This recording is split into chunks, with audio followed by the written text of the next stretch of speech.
Bienvenue sur Pause Matinale, très content d'être avec vous.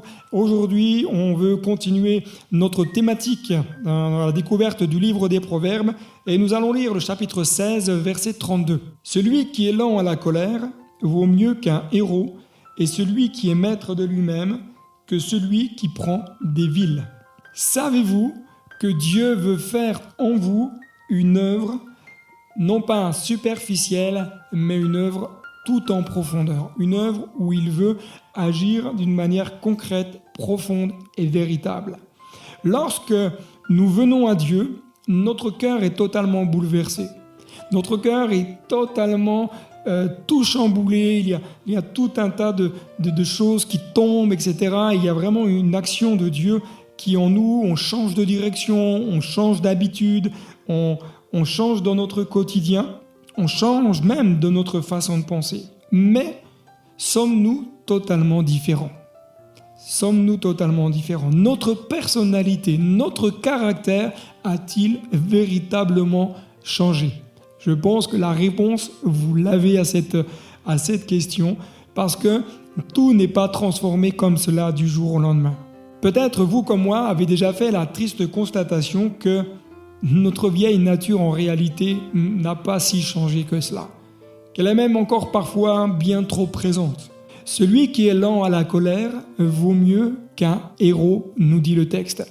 Vous connaissez tous ce héros qui, lorsqu'il se met en colère, devient un super-héros.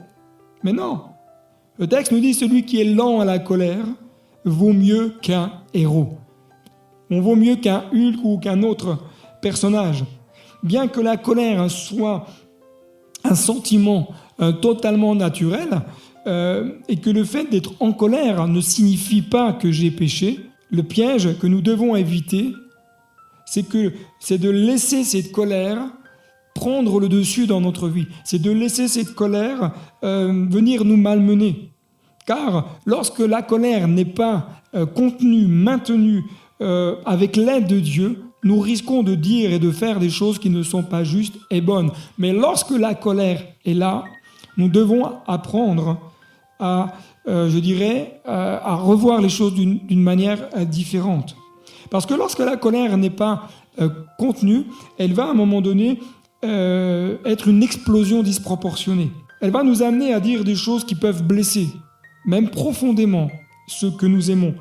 Elle peut nous amener également à créer des ruptures relationnelles dans le couple, dans la famille, avec nos enfants. Mais soyons de ceux qui sont lents à la colère. Celui qui sait venir au pied du maître très rapidement expérimentera très rapidement la paix, expérimentera très rapidement le calme et la douceur au sein de la tempête. Lorsque la colère vient, apprenons, chers amis, à ne pas la laisser dominer sur notre vie, à ne pas la laisser prendre le dessus, mais apprenons à venir nous réfugier, apprenons à venir au pied de celui qui est le prince de la paix et lui dire, mais voilà, tu connais mon sentiment, tu sais ce qui est en train de bouillir en moi, mais je te prie de déposer dans mon cœur ta paix, ta joie, ta grâce.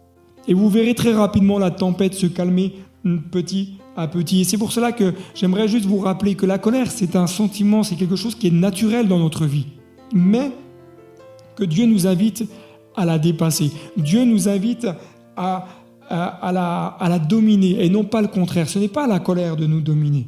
Nous sommes appelés à être des enfants de lumière. Nous sommes appelés à être le sel de la terre, à être des personnes de bonne saveur. Mon ami, rappelle-toi que celui qui est lent à la colère vaut mieux qu'un héros. Tu es appelé à être plus qu'un héros.